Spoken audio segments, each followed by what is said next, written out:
Welcome to special analysis. నేను రమ్మ మండవ. ఈరోజు అనాలిసిస్లో భాగంగా మనం తీసుకోబోతున్న టాపిక్ ఏంటంటే, ఇక్కడ ఇలాంటి కొడుకు ఎవరికైనా ఉంటాడా అని చెప్పి మనం ఒక టైటిల్ పెడతాం జరిగింది. సన్నిహితులతోని విజయం ఆవేదన అనేసి.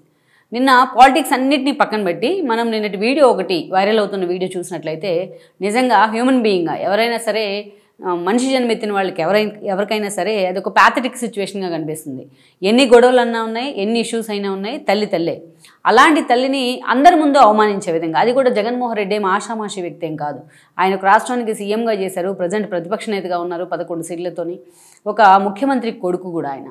అలాంటి ఒక వ్యక్తి ఈ రోజున అందరి ముందు తన తల్లిని తోసేసే విధంగా, తన తల్లి దగ్గరికి వచ్చి పాత విభేదాలను పక్కన పెట్టి తన హక్కును చేర్చుకోవడానికి ట్రై చేస్తే కనీసం ఆ ముఖం కూడా చూడలేదు జగన్మోహన్ రెడ్డి. అంతేకాదు ఆమెని చేయబట్టుకొని పక్కకు తోసేసే ప్రయత్నం కూడా చేశారు.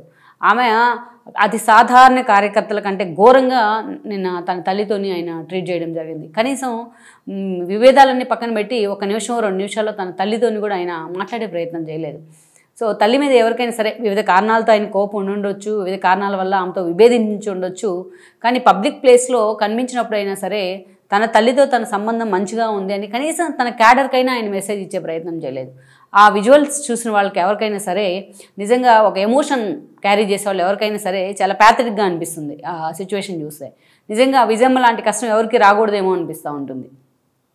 అందుకే పిల్లల్ని ఎలా పెంచకూడదు అనడానికి విజయమ్మ ఒక ఎగ్జాంపుల్, ఎలా తల్లిదండ్రులతో ఉండకూడదు అనడానికి జగన్మోహన్ రెడ్డిని ఇంకొక ఎగ్జాంపుల్గా చెప్పుకోవచ్చు మనం. అంత ఘోరంగా తన తల్లిని ఆయన ట్రీట్ చేసిన విధానం ఆ పక్కనే ఉన్న వైఎస్ఆర్సీపీ నేతలకు కూడా డైజెస్ట్ కావట్లేదు. మామూలుగానే జగన్మోహన్ రెడ్డి పులివెందుల పర్యటన అంటేనే అంత ఈజీగా అంత సానుకూలంగా ఎవరు కూడా లేరు. ఎందుకంటే గత కొన్ని రోజులుగా జరిగిన పరిణామాలు, పులివెందుల మొన్నటి ఎన్నికల్లో చావు దప్పి కొన్నలోటిపోయిన విధంగా జగన్మోహన్ రెడ్డి అక్కడి నుంచి గెలవడం కానీ, అదేవిధంగా అవినాష్ రెడ్డి మీద సిబిఐ ఎంక్వైరీ విషయంలో వివేకానంద మర్డర్ కేసు అంశంలో అవినాష్ రెడ్డి మీద ఆయన అరెస్ట్ అంటూ కూడా బయట జరుగుతున్న ప్రచారం కానీ, ఒకవైపు సునీత లాంటి వాళ్ళు కొన్ని రోజులు కామ్గా ఉన్న మరోసారి జగన్మోహన్ రెడ్డి అవినాష్ రెడ్డి టార్గెట్గా ఆమె చేస్తున్న విమర్శలు కానీ, ఇవన్నీ కూడా జగన్మోహన్ రెడ్డి అని టీంని డైల్మాలోనే పడేసాయి. దానికి తోడు మొన్న చూసినట్లయితే కడపలో మెజారిటీ సీట్లు వైఎస్ఆర్సీపీ కోల్పోయింది. ఇంకా ఆ తర్వాత చూస్తే మహానాడు లాంటి ఒక అతిపెద్ద ఈవెంట్ని ఎంతో ప్రిషియస్గా కడప వేదికగా టీడీపీ నిర్వహించింది. సో ఆల్మోస్ట్ వరుస పెట్టి ఇవన్నీ కూడా వైఎస్ఆర్సీపీకి ఒక సెట్ బ్యాక్సే.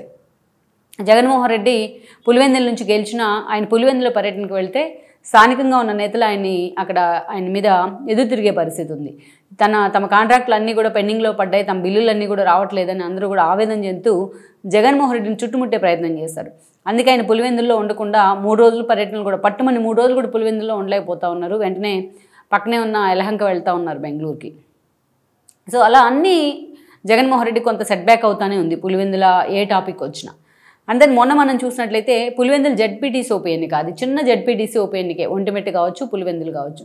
కానీ ప్రిషియస్కి వెళ్ళి జగన్మోహన్ రెడ్డి పంతానికి వెళ్ళి దాన్ని తీసుకున్న తీరు కానీ, టీడీపీని ఉద్దేశించి ఆయన సవాళ్లు చేసిన విధానం కానీ, ఈరోజు కానీ కేవలం 600 ఓట్లకు అక్కడ వైఎస్ఆర్సీపీ పరిమితమై కనీసం డిపాజిట్ కూడా దక్కించుకోలేని పరిస్థితి.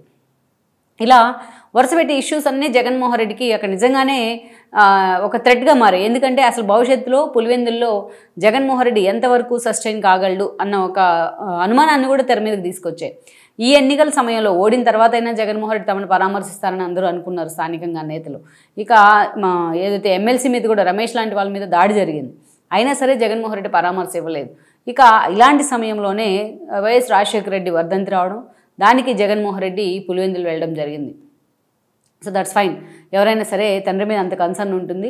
ఆయన వర్ధంతి కోసం ఆయన వెళ్ళారు. చాలా ఎమోషనల్గా కూడా ఆయన లోకేష్ని ఉద్దేశించి, టీడీపీని ఉద్దేశించి అక్కడ మాట్లాడడం జరిగింది.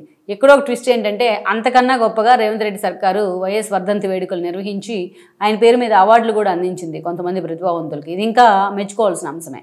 సో ఇక్కడ మనం చూసినట్లయితే అక్కడ కొన్ని ఇష్యూస్, అది మొత్తం కూడా జగన్మోహన్ రెడ్డికి చెందిన మీడియా దాని మొత్తాన్ని ఆయన ఎప్పుడు పులివెందుల పర్యటన ఎక్కడ బయటికి వెళ్ళినా పిన్ టు పిన్ ఆ విజువల్ మొత్తాన్ని లైవ్ ఇస్తూనే ఉంటుంది జగన్మోహన్ రెడ్డికి చెందిన మీడియా.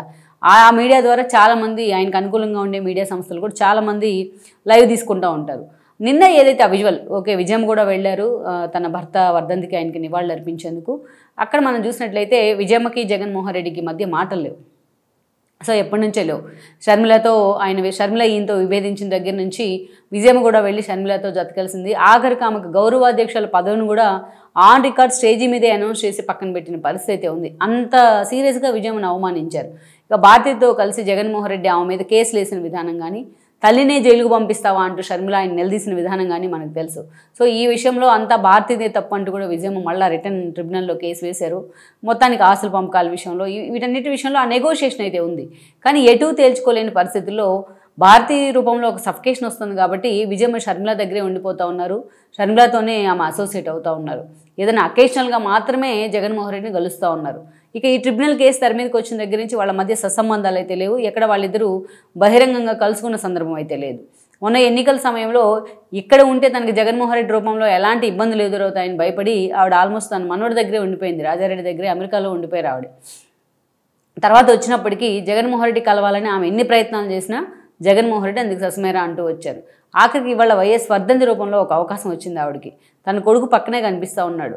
ఆయన్ని హత్తుకొని తన ప్రేమని ఎక్స్ప్రెస్ చేయాలని కూడా ఆమె అనుకున్నారు. అయితే ఆమె దగ్గరికి వచ్చిన సమయంలో ఆమె వచ్చి ఆయన గట్టిగా వాటేసుకున్నప్పటికీ జగన్మోహన్ రెడ్డి ఆమెను పక్కకు నెట్టేసే ప్రయత్నం చేశారు. తన చేతితోనే ఆమెను పక్కకు నెడతా ఉన్నారు. ఏదో అంటరాని వస్తువుని పట్టుకున్నట్టుగా పక్కన నెడతా ఉన్నారనమాట.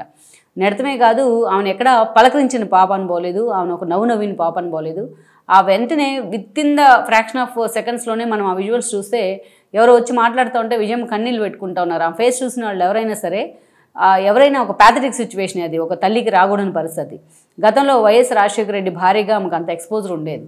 ఇదే జగన్మోహన్ రెడ్డి జైల్లో ఉంటే, జైలుకు పంపిస్తే ఇదే జగన్మోహన్ రెడ్డిని గవర్నర్ బంగ్లా ముందు అర్ధరాత్రి వరకు కూర్చున్నారు ఆవిడ తన కూతురుతో పాటు. ఇదే విజయమ్మ బైబిల్ పట్టుకొని జగన్మోహన్ రెడ్డి కోసం ప్రచారం చేశారు. ఇదే విజయమ్మ తన కొడుకుని జైల్లో పెట్టారు, తన భర్త చంపేశారు అని చెప్పి కన్నీళ్లు పెట్టుకుంటూ జగన్మోహన్ రెడ్డి పార్టీని అగ్రస్థానంలో నిలబెట్టారు. గౌరవాధ్యక్షుల హోదాలో ఒక ఎక్స్పోజర్ ఇచ్చారు ఆయన జైల్లో ఉన్నంతకాలం. కానీ జగన్మోహన్ రెడ్డికి జన్మని ఇచ్చారు ఆఖరికి. ఇవన్నా జగన్మోహన్ రెడ్డికి గుర్తుండాల్సింది. అసలు తల్లిని అలా తోసేస్తూ ఉంటే మనం ఎక్కడన్నా పిల్లల తల్లిదండ్రులను చూడకపోతేనో వాళ్ళ మీద కేసులు వేస్తేనో అదొక పెద్ద వార్తాంశం అవుతుంది. దాని గురించి చాలా చర్చించుకుంటూ ఉంటాం. అలాంటిది ఒక సీఎంగా చేసిన వ్యక్తి రాష్ట్రానికి, ఒక ప్రతిపక్ష నేతగా ఉన్నారు, ఒక ముఖ్యమంత్రి కొడుకు ఆయన. అలాంటిది తన తల్లిని అంత ఏహీభావంతో పక్కకు నెడతాం మాత్రం నిజంగా అది విజయమ్మకు డైజెస్ట్ కాని పరిస్థితి. ఇలాంటి పరిస్థితి ఏ తల్లికి కూడా రాకూడదు. అందుకే కొడుకుని ఎలా పెంచకూడదు అనడానికి ఆమె ఎగ్జాంపుల్ అయితే, ఒక కొడుకు ఎలా ఉండకూడదు అనడానికి జగన్మోహన్ రెడ్డి ఎగ్జాంపుల్ అని నేను స్టార్టింగ్లోనే చెప్పాను.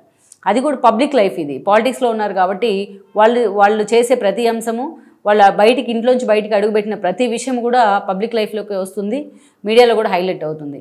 ఇవన్నీ జగన్మోహన్ రెడ్డికి తెలియవా? ఇవన్నీ జగన్మోహన్ రెడ్డి ఆలోచించరో కానీ విజయమ్మ విషయంలో ఆయన వ్యవహరించిన విధానం మాత్రం, ఆయన పక్కనే ఉన్న క్యాడర్ కానీ, పులివెందుల నుంచి ఆయన సపోర్ట్గా వచ్చిన మద్దతుదారులకు కానీ ఎవరికి కూడా డైజెస్ట్ కాలేదు. మొత్తానికి అక్కడి నుంచి తన కన్నీళ్లతోని విజయమ్మ బయటకు వచ్చిన పరిస్థితి అయితే ఉంది. ఆ కన్నీళ్లే మహిళా రైతులు పెట్టుకున్న కన్నీళ్లే జగన్మోహన్ రెడ్డి పతనానికి కారణమయ్యాయి. సొంత తల్లితోని కన్నీళ్లు పెట్టించే పరిస్థితికి ఈరోజు జగన్మోహన్ రెడ్డి వచ్చారంటే ఆయన మెంటల్ స్టేటస్ ఏ స్టేజ్లో ఉందనేది కూడా మనం అర్థం చేసుకోవచ్చు. సో ఓవరాల్గా మరి ఈ సిచ్యువేషన్ నుంచి అసలు జనం ఏమనుకుంటున్నారు తన గురించి అన్న జగన్మోహన్ రెడ్డి తను మార్చుకునే ప్రయత్నం చేయాలనేది ఆ పార్టీ నేతలు అనుకుంటా ఉన్నారు off the record. Let's see మరి ఈ విషయంలో జగన్మోహన్ రెడ్డి ఎంతవరకు మారతారా అన్నది మాత్రం ఒక పెద్ద క్వశ్చన్ మార్క్ అని చెప్పుకోవచ్చు. ఈ వీడియో మీకు నచ్చినట్లయితే please share, like and subscribe R24 Telugu.